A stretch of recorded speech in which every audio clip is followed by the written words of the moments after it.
You see, the tree dies. So the unseen world is really the source of the seen world. The unseen world cannot come into the seen world, because if it did, the seen world has to disappear. And so when you look at the seen world, what you're really supposed to be recognizing is what are the roots of the seen world. The roots of the seen world are the unseen world. That's the real meaning behind the world. And the thing about trees, people don't realize this, but the root structure is actually more important than the tree. Because what trees do is they keep the earth, they actually hold down soil. Like mountains. You know, the Quran says the mountains are pegs. Mountains actually prevent the world from shaking. And this is something known in modern geology. So what you see of the mountain, what's more important is not the seen part of the mountain, it's the unseen part of the mountain. The fact that it's a watad, deep into the earth. But you're only seeing the outward and you think that's amazing. Well, you haven't even seen the root. And that's why the Prophet ﷺ said that the tree that was most like the believer was the palm tree, because it didn't have any roots. In other words, it wasn't deeply planted in the material world. And yet it's this extraordinary tree that does all this wonderful, while it's here, it does all these wonderful things. So the two of them say that the modern world, see, what they say is if you went to a museum and saw a painting by Michelangelo, the question that most people going there will ask themselves is, what is the painter trying to tell me? What's the meaning of this painting? Or if you heard a poem, you could say the same thing. What is the poet trying to tell me? He just didn't make up this stuff. There's something he's trying to convey, a message. Well, what the modern analysis is not meaning. What's the painting made of? Well, it's made out of canvas. What's that material? Well, it's made out of fibers. What's that material? Well, it's made out of these molecules. And what's the actual colors from? Well, those are light reflections, and this one's at a certain frequency, and that's why the yellow is showing up, and the blue is at a certain frequency.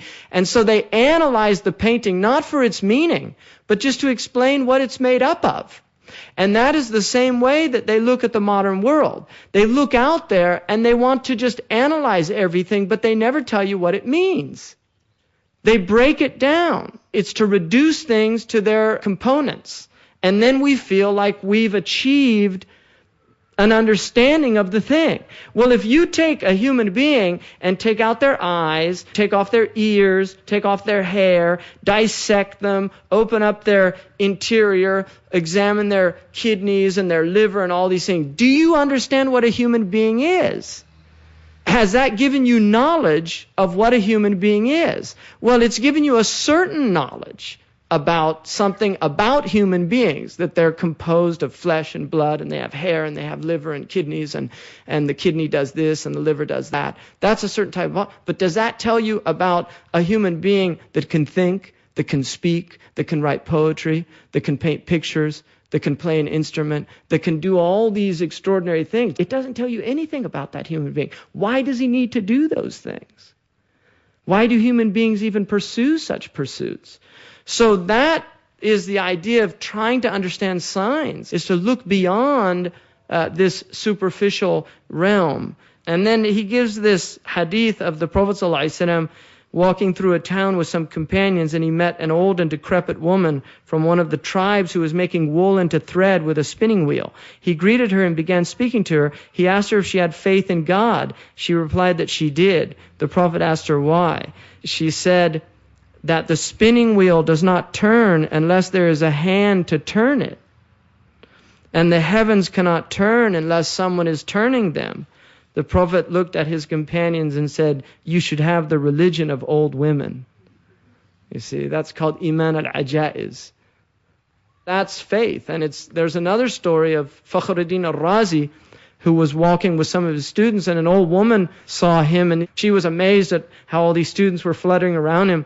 And she said, who's that? And one of his students said, you don't know who that is? He has 1,000 proofs for the existence of God. And she laughed and said, if he didn't have 1,000 doubts for his non-existence, she wouldn't need 1,000 proofs for his existence. And when Fakhruddin al-Razi heard that, he said, you should have the faith of old women. It's interesting because the ancients looked at all of the world and they said this all indicates God. And what the moderns have done, what they have said is that we invented God. God is an invention of man, which is an amazing feat. That human beings created God in their own image, instead of seeing that this whole thing was created to celebrate these attributes of God. It's seen as an illusion that needs to be given up.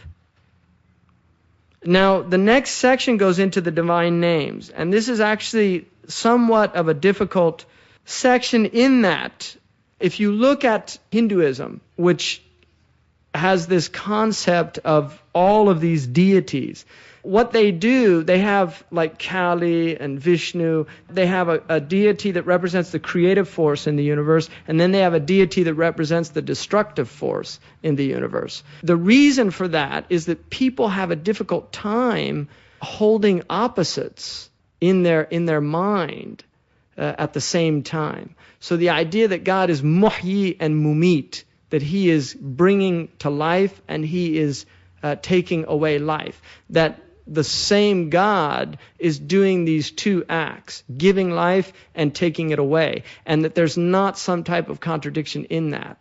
So the idea of the divine names is to understand all of the attributes of God as being, and I don't want to use any analogies, but if I was forced to, it would be like seeing a diamond that has all of these facets to it, and whatever facet you have to be looking at, that is the attribute that you're looking at. So there are times when you witness the mercy of God, and there are other times when you're witnessing the wrath of God, and there are other times when you're witnessing the overpowering nature of God. There's other times when you're witnessing the fact that God is mudhil. He's the one that abases people. And he's also mu'izz. He's the one that dignifies people. So God has all of these attributes, and that's what the 99 names are. There are ways of understanding the different facets of how the divine is working in the world. That is at the essence of this. And so he talks about, and she talks about, that when we say that God is merciful, that what we're saying is, like la ilaha illallah, there is no God but the merciful. And also that there is no mercy but God's mercy. There is none merciful but the merciful. So God's mercy overshadows all mercy in the universe. And the best way to understand any of these ideas, that when we say that there is no mercy but God's mercy, in mathematics, if you have any number over infinity, that number is 0. So the idea is that anything in the world that resembles an attribute of God in any way is in reality null and void when it is compared to God. And so that is the meaning of laysa kamithlihi shay. There's no thing like God. But then immediately after that, وَهُوَ السَّمِيعُ الْعَلِيمُ وَهُوَ السَّمِيعُ الْبَصِيرُ, and he is the hearing and the seeing. So the verse gives you, there's no thing comparable to God. And then immediately after that, it gives you two attributes that you can only know because you have them. But if you compare your hearing to God's hearing, it doesn't exist. If you compare your seeing to God's seeing, it doesn't exist. And this is that whole section that they try to explain about tashbih and tanziyah, if you read the reading. The idea of the transcendental nature of God, and also the immanent nature of God. That God is utterly beyond the creation, and at the same time, God is immanent in creation. In other words, we can see the works of God in the world, but we cannot associate those works with God in reality because the world does not have that type of substantial existence in relation to God's existence. So the being of God, and Sheikh Muhammad talked about this last night, the being of our being in relation to the being of God's being is that we are non-existent. In relation. We exist in relation to the world. In relation to God, we do not have substantial existence. And that, again, is a difficult thing for people to grasp, because we're not like the Hindus who say this is illusion. This is Maya. It has no existence whatsoever. Muslims don't say that. Muslims say that the world has existence, but the existence is contingent. It's not absolute. In other words, it's contingent upon God's existence. Had God not existed, the world would not exist. And as long as God sustains the world, and this is the idea of God being Al-Qayyum, the sustainer, Al-Hayyul Qayyum. As long as God sustains the world exists. And the instant that God removes his glance of being onto the world no longer exists. And then they go into the mercy and the wrath. And this is actually very important because the Quran and the Hadith clearly state that God's mercy outstrips God's wrath. In other words, and the reason for that is because mercy is an essential attribute of God, whereas wrath is something that occurs as a result of the actions of God's creation. It's something that is directly related to God's creation, whereas rahmah is God's reality. Again, to use an analogy, and the Prophet ﷺ used this analogy. He said, he once saw a woman who was suckling her child. And he said to his companions, do you think this woman would throw her child into the fire? And they all said, no, absolutely not. And he said, God is more compassionate and merciful with his creatures than this woman with her child. That's at the essence of God's nature, is the rahmah, or the mercy. And what can happen with people, and the reason that it's so important to keep mercy and wrath in a balance, is that if you remove wrath, which is what modern religion has done, particularly in the West, is it has removed the idea of God's wrath. People don't even believe in the idea of punishment in the next life anymore. Priests won't talk about it in a lot of parishes because they'll lose their parishioners. And I've actually been told that by a Methodist priest. He was a bishop in the Methodist church, and he told me that they can't even talk about things or mention verses anymore because people won't come to church anymore.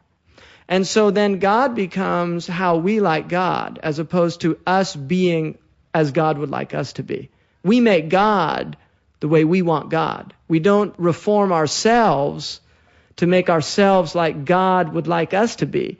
We reform God so that he conforms to our desires and whims. It's an amazing what's happened to religion. And then you have another problem, which is you go to the other side of the wrath. And this is the idea of people that want to eliminate everybody that doesn't agree with their religion, because it becomes a hateful thing. The religion, you begin to see the wrath of God and you don't see anything else. So that's another problem too. So if you're looking, both are one-eyed. Both are looking with one eye, and you were given two eyes. You have to see the wrath and the mercy. If you don't, you're in trouble. And that's one of the things about Iblis, is that Iblis could only see the material nature of Adam. He couldn't see the spiritual nature. When in the Quran it says that God said to him, why didn't you bow down? He said, خَلَقْتَنِي مِنْ طِينٍ. You created min nar. You created me from fire. وَخَلَقْتُهُ مِنْ طِينٍ. But you created him from clay. In other words, I'm a higher element. Why should I bow down to him? What Iblis was missing was that the spirit had been blown into Adam. But the nature of clay is that it's opaque. You can't see the spirit in the clay. If you have a clay container, you can't see what's in the container. You can't tell whether it's full or empty. It's like you have a clay jar. You can't see it. Whereas if you had a glass jar, you could see if there was something in it or not. So when he looked at the human being, he couldn't see the spirit, because the spirit was hidden in the material form. So this idea of tanzih and tashbih is the idea of nearness and distance, that you have to have a transcendent understanding of God, but at the same time you have to have an immanent understanding, because there's a personal relationship that you have, but there's also an understanding that God is so beyond the human being. And you have to keep that. This is the most difficult balance in the Islamic understanding, is to keep these two in a balance. That on the one hand, you cannot in any way associate God with his creation. On the other hand, God is known through his creation. So it's keeping those two in balance, and it's called khawf and raja, or fear and hope, mercy and wrath, jamal, jalal, beauty and majesty. There are many different ways that the scholars looked at it. And that's why the attributes of God, if you look at the 99 names, you have what are called sifat al-jamaliyah and sifat al-jalaliyah. Dhul jalali wal ikram. He's majestic And He's also beneficent. He's also giving us. And that's why يَبْقَى وَجْهُكَ ذُو الْجَلَالِ وَالْإِكْرَامِ. He has those two attributes of majesty and beauty. And if you miss one because you've been blinded by the other, you're missing the whole picture. And it becomes dangerous theologically and spiritually and in a lot of other ways. On page 72, he gives a diagram of this idea of tanzih being these concentric circles, and then tashbih being these lines moving out from a center, and both of them are not enough. You need the two of them together. You cannot have them separately, and that's why on that figure 3, it's a figurative representation, tawheed. And then knowing huwa ba'idun, like Imam Ali said, huwa ba'idun fi qurbihi, qaribun fi bu'dihi. He is near in his distance, and He is far in His nearness. That's a difficult concept for people to hold, but you have to understand it in that way. And then another thing in the Quran, in 7:156, the Quran says, أُعَذِّبُ مَنْ أَشَاءُ. I punish whoever I please, but then it says, وَرَحْمَتِي وَسِعَتْ كُلَّ شَيْءٍ. But my mercy has encompassed all things. And the point that they make from that is that the Quran never suggests that God's wrath is towards all things. It's only towards specific things. Whereas that the universal is mercy. That is permeating the universe, is God's mercy. And so mercy pertains to the very nature of the real, whereas wrath is a secondary attribute that rises up because of specific situations of certain creatures. So So Islam begins with the perception of difference. We're different from God and far from Him. God is utterly other, and created things are totally helpless because of their lack of any positive qualities. But the purpose of Islamic teaching is not to leave people in wrath, in distance from God, but rather to take them to mercy or nearness. So people are supposed to do something about their distance, and if they do, they will move towards nearness. So this is drawing near. لا يزال عبدي يتقرب إلي. My servant continues to draw near to me. And then what happens when he finally loves him? He becomes the hand with which he grasps, the eye with which he sees, the tongue with which he speaks, the ear with which he hears. In other words, it's tashbih. He is in a state where he's only seeing the actions of God. He is not God, but he is perceiving the actions of God in creation in such a profound and deep way that the world becomes a theater of tajalliyat, of just these divine manifestations. It's not God, but it's not other than God in that. If you want to use an analogy, the sun radiates. Now the rays of the sun, we can see them. Like if you're in a certain spot, like here, if you look with these things, you can see right over there. You see that the sun is coming through that thing. Now that is not the sun, but it radiates from the sun. And in the same way, this creation is not Allah, but it is radiating. It's emanating from Allah subhanahu wa ta'ala. It is not Allah, but it is a creation of Allah, and therefore it's emanating from Allah subhanahu wa ta'ala. So it's the ability to see the source behind the light of the world. And that's why Allah says, Allahu nuru samawati wal ard. Allah is the light of the heavens and the earth. In other words, munawwiru samawati wal ard. He is the illuminator of the heavens and the earth. So it is the light of Allah that is illuminating the world. And then you get into this idea here of light and darkness. And they talk about the angels, which are creatures of light. Human beings are creatures of mud, but have this light in them, which is the light of intellect. It's the aql. They're not strong, but there are traditions that talk about that God created the intellect from light. The aql was made from light. And so this is the light that the human being has, despite this material nature, that there's a light that the human being has. If you look on this section in 87, which is that normally we think of light as visible, but in fact it is invisible. We can only see light when it is mixed with darkness, which is very important. And what that means is the creation, in that it is other than God, is darkness. But in that it is radiating attributes of God, it is light. And this is the admixture of light and darkness in creation, which is one of the most extraordinary things about the creation, is that it is this admixture of light and darkness. At this point, I want to look at a verse. To me, it's one of the most extraordinary verses in the Quran, because it deals with something that would never occur.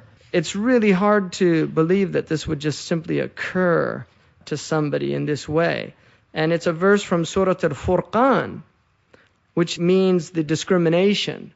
It says, أَلَمْ تَرَ إِلَىٰ رَبِّكَ كَيْفَ مَدَّ الظِّلِّ.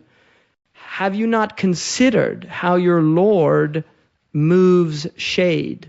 وَلَوْ شَاءَ لَجَعَلَهُ سَاكِنًا. And had God wanted, He would have made it still in one place. But shade is moving constantly. If you watch throughout the day, and that's one of the beauties of watching your prayer, measuring your prayer by the shadows, you see the movement of the shade. It's something you note. A lot of people don't even notice that. They don't realize that their shadow is short at midday, and as the day progresses, it gets long. It begins long, becomes short, and then begins to expand again. And then he says, وَجَعَلْنَا الشَّمْسَ عَلَيْهِ دَلِيلًا. And we made the sun a proof of shade. And now this is really extraordinary, because when I first read that, I said, what does that mean? Shade comes from the sun. That's where shade comes from, the sun. So why does it say that we made the sun a proof for it? ثُمَّ قَبَضْنَاهُ إِلَيْنَا قَبْضًا يَسِيرًا. And then we begin to contract this little by little. وَهُوَ الَّذِي جَعَلَ لَكُمَ اللَّيْلَ لِبَاسًا وَالنَّوْمَ سُبَاتًا وَجَعَلَ النَّهَارَ نُشُورًا. And He is the one who made for you the night as a garment. In other words, you sleep in the night. وَالنَّوْمَ سُبَاتًا. It envelops you. The darkness of the night is like a garment that envelops you. وَالنَّوْمَ سُبَاتًا. And we made the sleep a time of hibernation, a time of renewal, of recreation. وَجَعَلَ النَّهَارَ نُشُورًا. And then we spread the light of the day out. So we made the day this spreading of light. Now, if you look at what Fakhruddin says about this, he says, أَلَمْ تَرَى.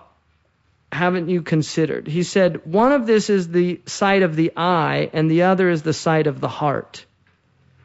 Because the eye sees, but again, that's a sign that the eye is perceiving, and the heart is meant to interpret the sign. So it's important to see that. That seeing, real seeing, the Quran says, لا تعمد أبصار. It's not eyes that go blind. ولكن تعمد قلوب التي في الصدور. But it's the hearts in the breast that go blind. You see, so the real seeing is the sight of the heart. And then, فإن حملناه على رؤية العين فالمعنى ألم ترى إلى الظل كيف مده ربك. Haven't you looked at the shade, how God is moving this shade? Now, he says, the meaning of this ayah, and there have been many attempts at understanding this ayah, goes back to two meanings. One is that shade is a middle state between pure light and pure darkness. It is and then he says, and this is the best of states, because pure darkness, the nature is averse to it. Nobody likes pure darkness. And pure light is so powerful that we would be overwhelmed by it and unable to stay in it. If you saw the sun, you can't look at the sun. But here you can look at it for a moment and turn away and you'll see some black dots. But if you go outside of our atmosphere for one moment, it would completely destroy your eyesight to even glance towards that direction. So what he says is, because it is the best of all states, paradise is described as being وَظِلٍّ مَمْدُودٍ, shade everywhere. This perfect state of shade. And then he says, if you look at anything in the world, you can only see it because of shade. So the fact that we perceive the world, we only perceive it because it's an admixture of darkness and light. Had it been pure light, we couldn't perceive it. And had it been pure darkness, we couldn't perceive it. And therefore, God put the sun as an indication of this state that the entire world is in. And had He not done that, you would not have considered shade as a phenomenon. Because, see, we're in shade right now. And when you go outside, you're in shade. Outside here, you're in shade. Even when the sun is shining directly on you, you are still in shade.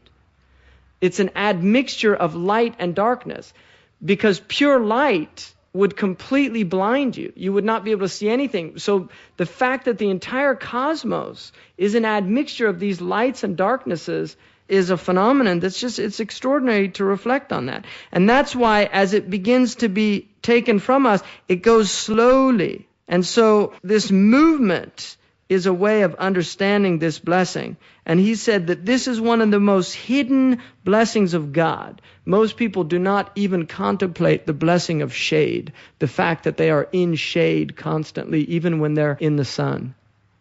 And it's only that they see that shade that they actually can realize that. So the Quran is actually telling us to reflect on the fact that the sun is a proof of shade. It's not the cause of shade. So light is a metaphor in that we understand that darkness is the absence of light. And therefore, what is other than God is pure absence. Because God is light. The Prophet ﷺ was asked, did you see God? And he said, He is light. Anna arahu. How could I see God when He is light? So the metaphor in the world that we have for God is light. The light of God is not like the light of the world, because laysa kamithlihi shay. But it is, in the same way the mercy of a mother is the way we know the mercy of God. The light of the sun is the way we understand the idea that God is light. This completes CD number 6.